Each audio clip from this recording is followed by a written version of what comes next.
कविता पे बात करता हूँ। अभी नया साल हैप्पी न्यू ईयर चल रहा है कई दिनों से, मैं भी रोज फोन को नहीं आता हैप्पी न्यू ईयर बोलता। मुझे एक ही बात कहना चाहता हूं, ये हैप्पी भी है, ईयर भी है, पर न्यू कुछ नहीं है।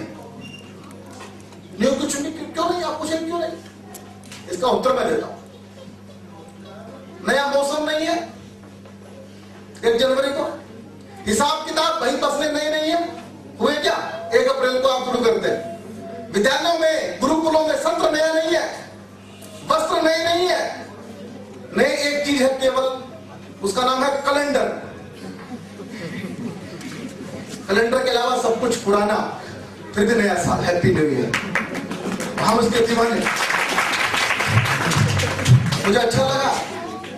मैं विद्यालय में गया, उसका नाम ले चुके हैं, डायरेक्टर साहब मैं देना नहीं चाहता हूं, मैं बोलने के लिए गया। मैंने बच्चों से पूछा कि भाई हिंदुस्तान में चैत से फागुन तक के महीनों के नाम याद हो तो बताओ। एक बच्चा नहीं मिला जिसको पता हो। मैंने कहा ये स्टाफ के लोग खड़े हैं जिनकी तनख्वाह 20,000 और उससे ऊपर की है, बताए। स्टाफ भी नहीं था। इससे पहले कि मैं प्रिंसिपल से पूछता, मैंने ये पंक्तियां लिखी, आपको सुना। 1 जनवरी चकाचौंध में, 1 जनवरी चकाचौंध में विक्रम संवत भुला दिया है, और नहीं जानते निज का गौरव, हमने सब कुछ लुटा दिया है। तो जनवरी फरवरी अक्षर अक्षर बच्चों को हम रटवाते हैं, क्या मजाल की स्पेलिंग कहीं मिस्टेक हो जाए। जनवरी फरवरी अक्षर अक्षर बच्चों को हम रटवाते हैं, चैत बैसाख की किसको चिंता, ये भारत में कब आते हैं। तो व्रत पर्व त्योहार सभी हम संवत के अनुसार मनाते, और फिर भी नूतन संवत को हम घर का आंगन नहीं सजाते। माना तन की पराधीनता जंजीरें तो टूट गई है, पर भारत के मन की आजादी लगता पीछे छूट गई है। सत्य सनातन पुरखों वाला वैज्ञानिक संवत अपना है, क्यों ढोते हम अंग्रेजी को, अपना होता ही अपना है। अपने आंगन की तुलसी को अपने हाथों जला दिया है। 1 जनवरी चकाचौंध में विक्रम संवत जला दिया। 1 जनवरी चकाचौंध। आइए मित्रों, समय की सीमाएं जानता हूं मैं, तो मेरा संकट क्या है कि 1 घंटे से पहले मेरा गला गर्म नहीं होता, लगातार बोलता हूं, क्योंकि मैं पढ़ाता रहा हूं, और अध्यापक का एक पीरियड जो होता है वो कम से कम 45 मिनट का होगा। अब यहाँ क्लास बहुत अच्छी है, सब बच्चे बढ़िया है, सब अच्छा से सुन रहे हैं। मैं बच्चों के 2 पंक्तियां पढ़ूंगा। बच्चों मेरा नाम भूल जाना जिंदगी में, लेकिन मेरी कविता आपको याद रहेगी। 2 पंक्तियां याद, ध्यान से सुनना मित्रों, और ये बड़ों के लिए भी है। कहीं हमको ये बता दिया है गया है कि हस्ताक्षर का मतलब है अंग्रेजी में नाम लिखना। मैं आप लोगों से पूछूं कि आप अपने हस्ताक्षर कौन सी भाषा में करते हैं? कोई है हिंदी में करने वाला? है 2-4 तो है। आप तो है ही बाबा, आप तो हमको नहीं है, आपके भरोसे में चल रहा हूं, मैं तो इधर डूब गया।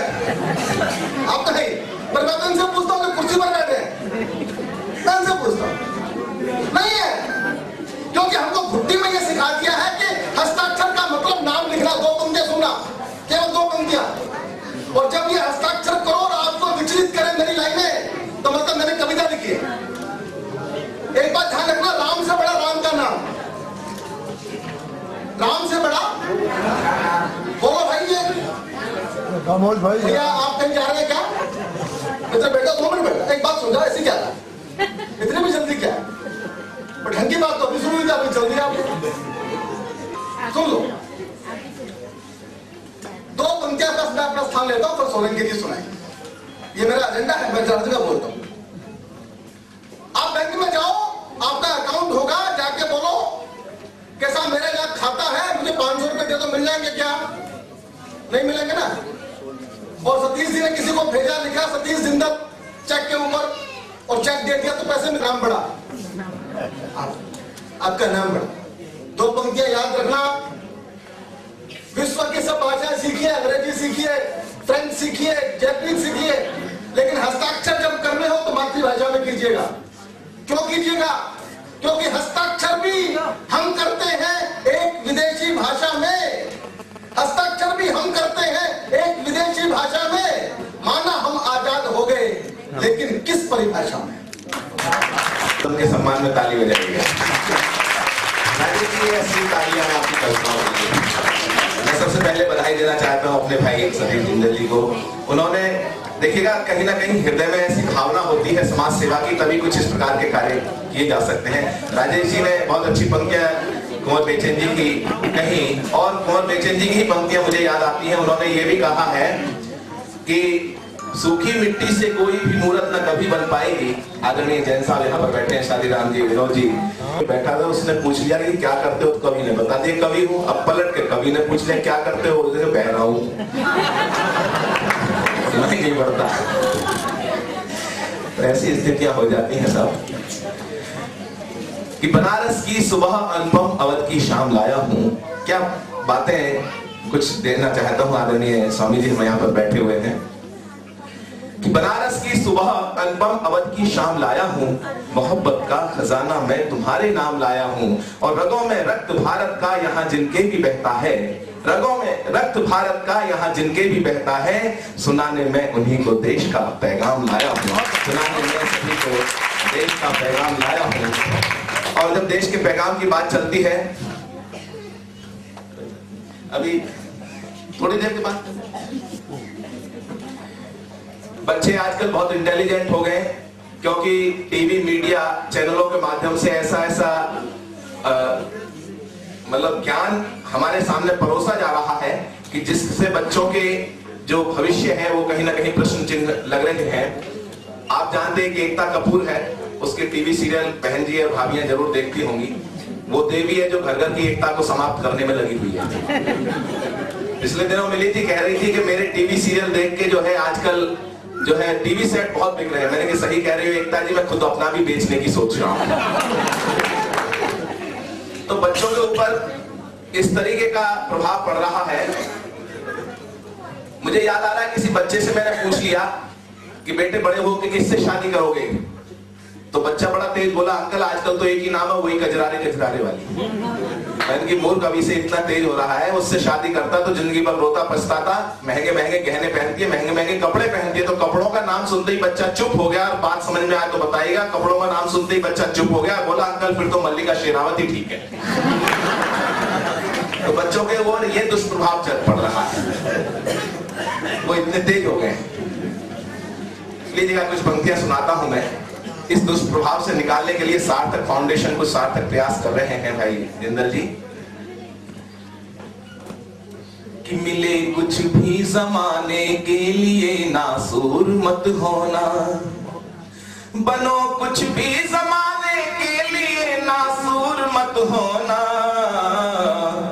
उड़ो आकाश में कितना जमीन से दूर मत होना, उड़ो नभ में खले कितना खरा से दूर मत होना।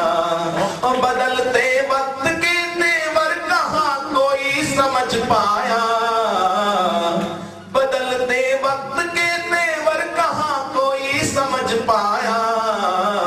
कभी मशहूरियों के दौर में मगरूर मत होना, कभी शोहरतों के दौर में मगरूर मत होना।